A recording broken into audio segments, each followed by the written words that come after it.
Celia and I are here talking about what will happen to the AIDS story. Clearly something very, very dear to Celia's heart.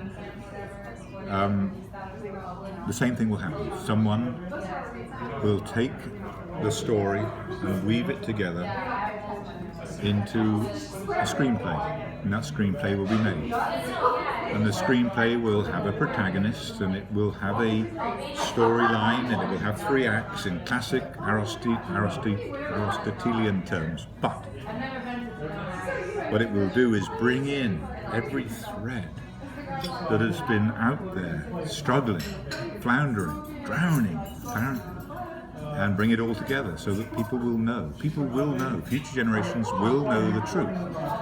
That's the power of film.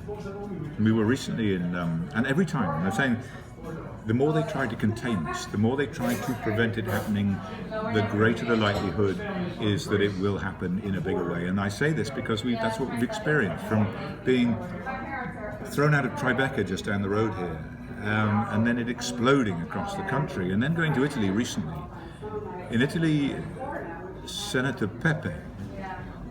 Bartolomeo Pepe wanted to play it in front of the Senate, and the head of the Senate was prevailed upon not to show the film, so it was censored from the Italian Senate. Now, censorship in Italy is illegal, so immediately a group of prominent lawyers, who are rather like Nader's raiders, they're called the Codicon, filed a case against the Senate for censorship.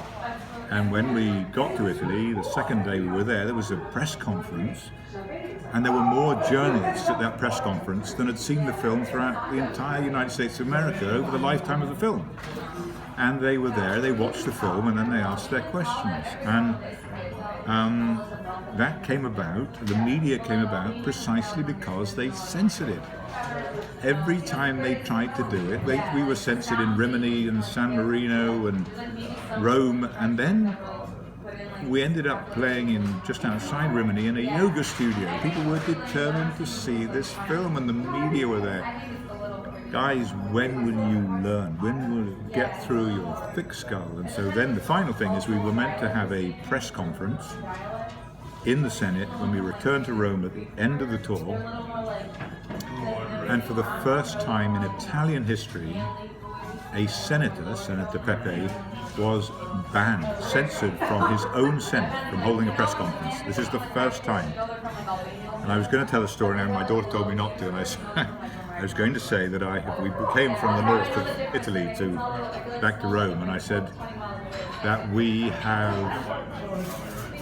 I have bought my army, albeit my small army, and we have crossed the Rubicon. Now, for those of you who know the origins of that term, when you brought your army south across the Rubicon, the river in northern Italy, you had effectively declared war on Rome. And the last person to do that was Caesar, Julius Caesar.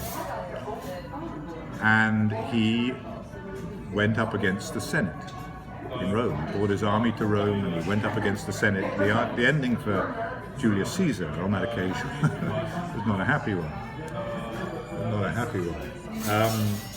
However, I bought my army, which was one camera woman and my daughter, and our tour organizer, Francesca Alesi, south, and we took on the Italian Senate, only to find that we were censored when we got there. But